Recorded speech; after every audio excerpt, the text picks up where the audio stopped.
There are several ways for a father to lose a child, all excruciating. But the dads you're about to meet are suffering a special kind of hellish frustration. One day they have beautiful sons or daughters, and the next day the child is gone, spirited across the globe with no way to make contact. And what follows is a trip into a diplomatic black hole where all that stands in the way of a reunion is the government of one of America's closest allies. Here now is Abby Boudreau for this Nightline Investigates. In a country half a world away, we went in search of these missing American children, some as young as 3 years old.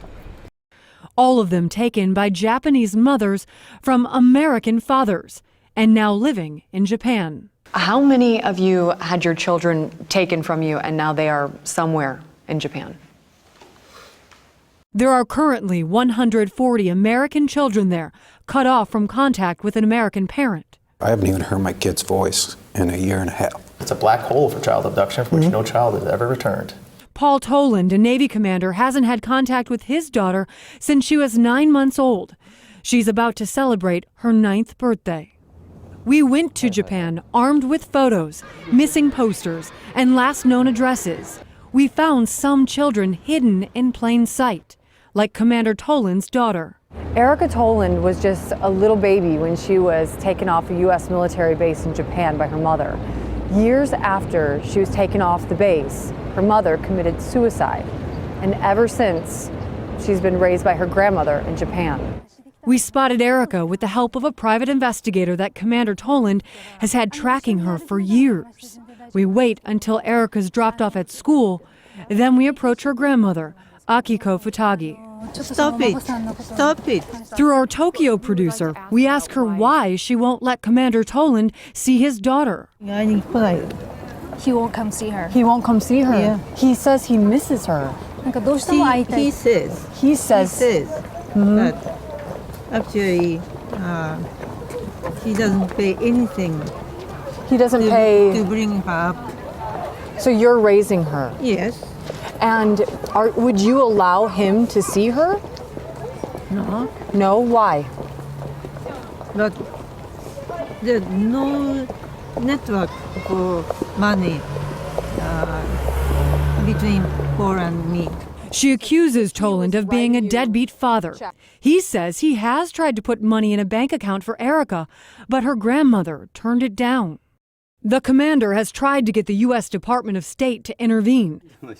But we saw firsthand how powerless American authorities are when we went in search of Japanese women on the FBI's most wanted list for parental kidnapping.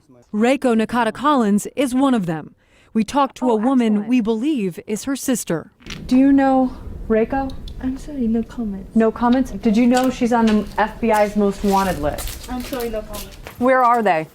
Where are they? No comment. Where is she? Where is this young boy? His father wants to see him.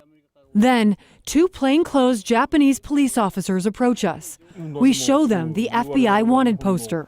We are the Japanese police, and she's not violating any Japanese law, so she cannot do anything. So because she's not violating any Japanese law, even though she's wanted by the FBI, you're not going to do anything about it? Can't do anything. And it turns out that is true. Japanese law does not recognize U.S. custody orders or arrest warrants, leaving the U.S. government helpless in these situations. In one instance, a mother who admitted to abducting her child sat down to talk with us. We agreed not to show her face or use her name. She says spiriting her son out of the States was simple. That was very easier to me. It was easy. Yeah. Scott Sawyer last saw his son Wayne 2 years ago, right before he was abducted and taken to Japan. My concern is for my son. I mean, what kind of life is he having in Japan right now? It's what has he been told about why he can't see his father?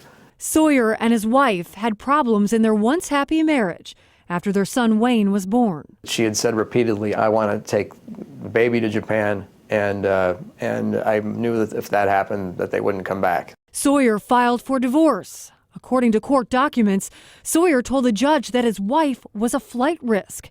She was ordered to turn over her passport and to not leave the country with their son. Still, during an unmonitored visit, she packed up her apartment and their young son and boarded a plane to Japan. One day later, an email from his ex-wife. It says in part, "Now it's time to start this game in Japanese rules. If you report me to the police, you can't see Wayne." Within moments of showing up at her parents' house, we see her leave the driveway with Wayne on the back of her bike. When they get home, we approach her. My name is Abby Boudreau. I'm with ABC News. We know all about your story, and we wanted to talk to you about it from your... You know about Yes. his story, you know. She tells us she's happy to talk, and we followed her to a nearby park. I changed my whole life to get married with him. She says married life in the U.S. was difficult, and that her husband refused to let her visit Japan with their son. But he said absolutely no. She tells us once her husband filed for divorce, she felt abandoned.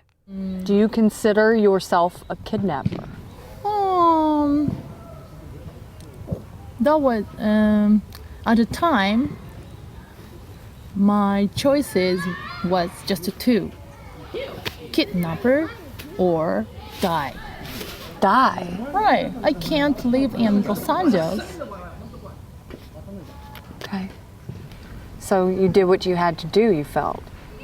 And then she tells us exactly what we traveled so far to find out. The judge asked you to turn over your passport. How did you do it? That was very easier to me. It was easy. Yeah. The Japanese consulate told us that they only issue passports to minors with the consent of both parents. Still, she was able to get one. I explained the Japanese embassy. I lost it. Okay, so you told the Japanese embassy, I lost my passport.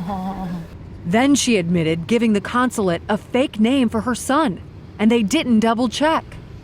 Back in the U.S., we showed portions of this interview to the State Department. It's very, very frustrating for me. Some might consider this a national security threat. That could be. Japan has not signed the Hague Treaty that protects children from international abduction, so the U.S. government has no legal recourse. Still, the fathers feel their country has failed them. The president considers it a priority. Secretary Clinton considers it a priority. Isn't that enough power? It's not a question of power. It's a question of persuasion. Japan has to do the right thing. For Nightline, I'm Abby Boudreau in Japan.